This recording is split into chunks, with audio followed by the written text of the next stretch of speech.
Сайн уу монголчуудаа, та бүхэндээ тээвэрлэгч 2-ыг хүргэж байна. Таалагдсан бол лайк болон Энэ бол subscribe манай бол заавал киноны голдур Фрэнк Мартин. Тэр яг машинандаа сууж байгаад удалгүй нэгэн дур булаамсгүй түүн дээр ирж машиныхаа дугуй солиход тусламж хүсчээ. Гэвч Фрэнк хоцрох гэж байгаа учраас тэр бүсгүйн хүсэлтийг татгалзсан байна. Гинтийн байдлаар тэр бүсгүй гар буу гарган Фрэнкийг машинаасаа буухыг тушаав. Үүний дараа дөрвөн дээрэмчин гарч ирээд Фрэнкийн машинд хулгайлах зорилгоор шууд суув. Гэвч машинд Фрэнкээс өөр хинч мэдэхгүй тусгай кодоор идэвхждэг хамгаалалтын систем байсан тул тэд машиныг асааж чадалгүй орхисон юм. Хулгайчид Фрэнкийн эсрэг хүч харуулсан байна. Удалгүй Фрэнк товлсон газартаа хүрч түүний энэ удаагийн ажил нь сургуулиас ирж буй хүүг авах явдал болох нь тодорхой болжээ. Хүүгийн нэр Жиг бөгөөд Фрэнкийн машинд явахдаа тавьдаг дүрмийг сайн ойлгодог.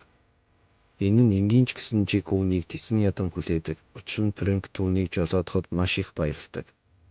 Түүнчлэн Фрэнк замд явахдаа түүнтэй тааварладаг тоглоом тоглодог нь тэдний хамт өнгөрүүлэх цагийг хөвжөлтэй болгодог байна. Гэртээ арихад Жиг энгийн хүүхэд биш болох нь илчлэгдсэн. Түүний аав Жеф нь чухал албан хаагч бөгөөд байнга хамгаалуулж ажилтнууд дагуулдаг байв. Гэсэн ч Жеф түүний эхнэр Одрийн нар байнга маргалддаг бололтой. Жиг машинаас буухад Одри Фрэнкт үргэлж хүүгийнхэн төлөө байдаг талархаж мөн Фрэнкийн нууцлаг зан нь түүнийг татдаг тул хүүгээ шүдний эмчид хүргэж өгөх дахин буй. Фрэнк зөвшөөрч тэдний яриаг хэн нэгэн сонсож байгааг хэн ч мэдсэнгүй. Дараагийн дүр зураг муу санаатангуудын төв байранд өрнөж уртцтмал байдал улам бүр нэмэгдэв. Джонни гэдэг эр түүний хүмүүс түүний дотор Лола гэдэг сэтгэлтэй эмэгтэй ямар нэг муу зүйл төлөвлөж байгаа нь харагдана. Маш олон хүнийг алах чадaltaй өхлийн вирус түүний эсрэг имийг гаргаж ирсэн бөгөөд эсрэг им нь маш үнэтэй бөгөөд олон хүний амийг аварч чадах цорын ганц найдвар байжээ. Маргааш нь Лола хоёр хамтрагчтайгаа муу санаатаагаар эмнэлэгт оров. Харин Жигийг шүдний үзлэгт хүргэж өгсөн Фрэнк удахгүй болох аюулыг мдээгүй байв. Лола ямар ч эргэлзэлгүйгээр үүрэг гүйцэтгэж байсан сувилагч эмчийг алахад тэд ямар хэрцгий болохыг харуулсан.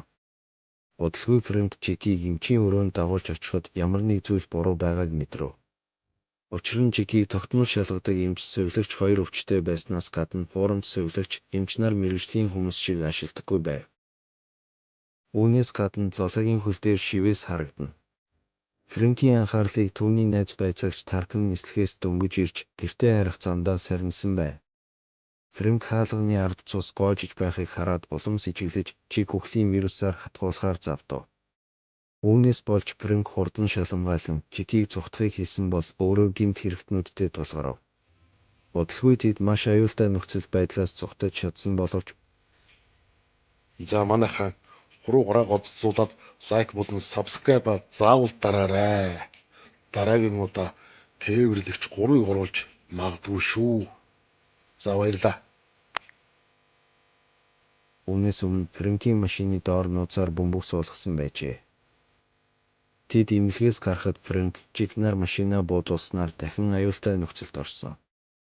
Аз болоход Фрэнкийн машинд сум нэвтрэхгүй байсан нь тэднийг бүрэн зүхтах боломж олгосон.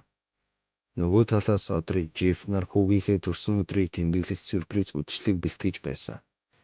Фрэнк хаалганы орчимд хүрэхэд мафийн босс түүн рүү залгаж машиныхан доор бөмбөг суулгаснаа мэдэгдэв.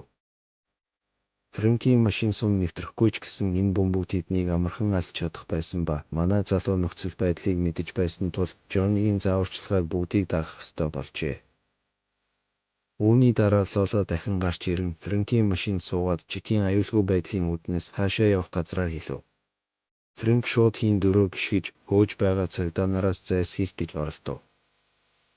Тэдний гудамжинд хөөцөлдөх үед нөхцөл байдал улам хурцдаж Фрэнк жолоодлохын ур чадвараа ашиглан тасралтгүй хөөж буй хууль сахиулагчдаас зайлсхийх хэрэгтэй болжээ. Үүний зэрэгцээ Жигийн гэрт Одрийн нөхөр Жефтэйгээ дахин маргалдаж тэдний хүндрэлийг улам бүр нэмэгдүүлсэн байна. Хэсэг хугацааны дараа цагдаагийн дарга тухайн газар ирж Фрэнкийн таних мэдээллийг илчилсэн. Тэрбээр бүрдэн тусгай хүчний ангид гишүүн байж Леон, Цири, Судан зэрэг аюултай газруудад үүрэг гүйцэтгсэн гэж дарга хэлв. Нөгөө талаас Фрэнк Жиг нар очих газраа хүрч мафийн босс тэр дорн тэдэнтэй тулгарсан. Джонни цаг алдалгүй Жефтэй холбогдож $5 сая $5 золиос шаарджээ. Джонни хэрв 2 цагийн дотор мөнгө шилжүүлэхгүй бол Жекийн биеийн хэсгүүдийг тэдний гэрт илгээж эхлэнэ гэсэн аимшигт сүрдүүлэг хийсэн. Энэ хурцтмал нөхцөл Джонни Фрэнкийг газраас гарахыг зөвшөөрсөн. Гэсэн ч Фрэнк машинд орох гэтэл машины доорх усны тусгалаар бөмбөгийг харсан юм. Ингээд Фрэнк машиныг хурдан хөдөлгөж жолоодлохын ур чадвараа ашиглан бөмбөгийг цаг тухайд нь дэлбэрэхээс өмнө амжилттай салгасан байна.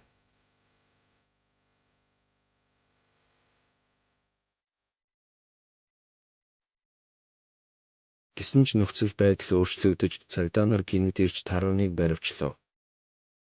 Нөгөө талаас Фрэнк одортой холбогдож өөрийгөө гимгүй гэдэгт итгүүлэхийг найдсан. Фрэнк Жекийг чөлөөлж аюулгүй буцааж ирэхэд бүхнийг хийхээ амласан. Үүний дараа Фрэнк эмнэлэг рүү буцаж хэрүүл үүсгэсэн гэмт хэрэгтнүүдийн таних мэдээллийг олж мэдэх хатуу шийдвэртэйгээр явсан. Тэрээр Тэтгэв хяналтын өрөөнд шууд очиж бичлэгүүдээс чухал мэдээлэл олно гэж найдсан. Хайлтын явцад Фрэнк Жект тарихаар төлөвлөж байсан аюултай эмийг нээсэн. Удалгүй Фрэнк тэр эмийг буцааж авах гэж оролдсон хэд хэдэн гэмт хэрэгтэнтэй тулалдаж дахин тулааны ур чадвараа үзүүлж дайснуудаа дийлсний дараа Фрэнк нэгэн шургуулгаас Жекийг аварч нөхцөл байдлыг эргүүлэхэд туслана гэж үзсэн өөр нэг эмийг авав. Нөгөө талаас Жеф хөөн авсан хүмүүсийн шаардсан золиосны мөнгийг Жекийг чөлөөлөхөөр бэлдэж завгүй байв. Үүний зэрэгцээ цагдаагийн харгалзалд байгаа Таркан өөрийн мөрдөж буй хэд хэдэн гэмт хэрэгтний талаар мэдээлэл тараахыг оролдсон. Мөрдөн байцаалтын дараа уг гэмт хэрэгтэн нэгэн удаа Сибирийн лабораторид биологийн зэвсэг бүтээж байсан Орос биологч болох нь тогтоогдсон.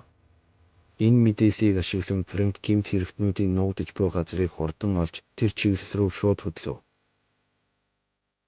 Гэмт хэрэгтнүүд байршлаа илэрснийг мэдээд босс машинд сууж зугтах гэж оролдсон бол Фрэнк усан мотоциклоор хөөж байв.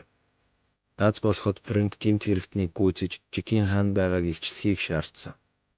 Тэрээр ярихаас татгалзахад Фрэнк хуурамч эмийг түүний гуйндаа тарьж улмаар тэр гэмт хэрэгтэн хөлөөж шангалж эсрэг эмийг авахаар гүйсэн. Үүний зэрэгцээ манай Баатар түүнийг тайвнаар дагаж явв. Харин хүүгийнхээ хувь заяанд айсан одрын нөхөртэйгээ дахин маргалтав.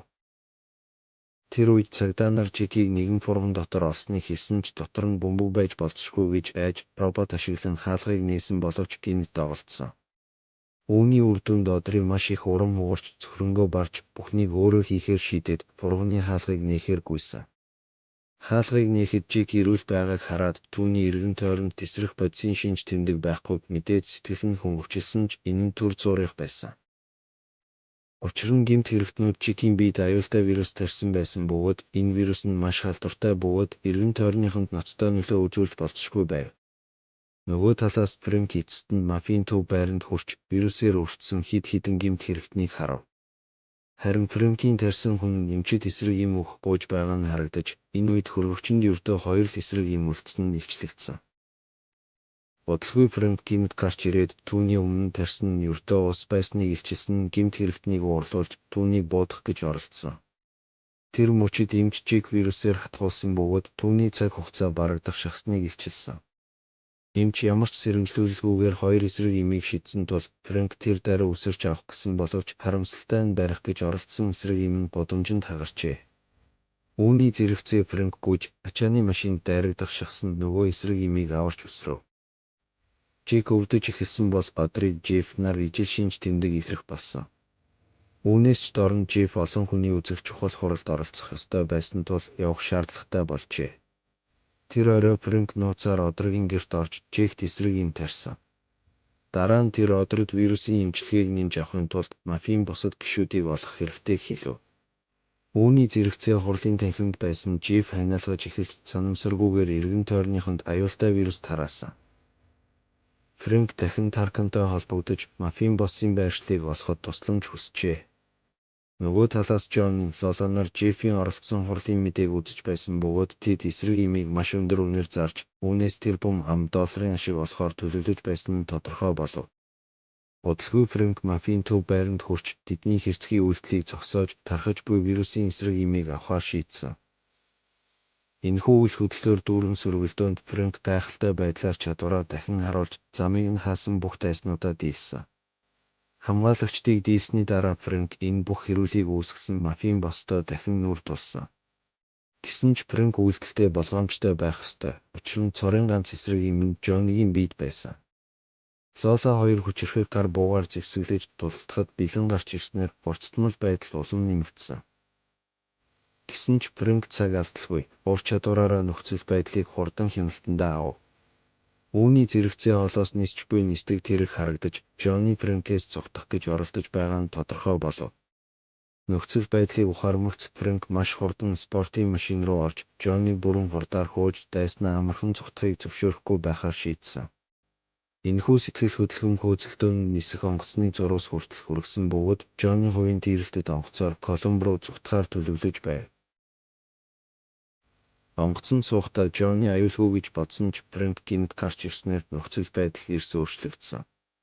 Жонни Фрэнк нар онгоцны дотор ямар ч хэрэгэлцэлгүйгээр шууд тулалдаж, хүчтэй мөргөлдөөний үеэр нэг сум дууран онгоцны нисгэгчэнд тусч улмаар онгоц хяналтаа алджээ. Онгоц унаж эхэлж эцэст нь далайд осолдож, зайлшгүй эмх замбраагүй байдал үүсгэсэн. Маш аюултай нөхцөл байдлыг үл харгалзан Фрэнк төвлөрлөө хадгалж, хурдан шалангаа үйлдэлийнхээ ачаар Жонниг амжилттай баривчилж, гэмт хэрэгтний цугтах оролдлогыг дуусгасан. Хэдэн өдрийн дараа Жеф, Одри хоёр чигийн хамт эмнэлэгт эдгэрч байгаа нь харагдана. Харин Фрэнк зөвхөн холоос дэмжлэг үзүүлж чадах бөгөөд тэдэнд хайрын бэлгэдэл болгон цэцэг үлдээсэн байна. Одоо түүний эрхэлсэн ажил дуусч бүх зүйл хэвийн байдалтай эргэснээр Фрэнк дахин шинэ үйлчлүүлэгчид бүлээн авч эхэлсэн байна. Энд кино дуусна. Таалагдсан бол лайк, subscribe дараарай. Баярлалаа.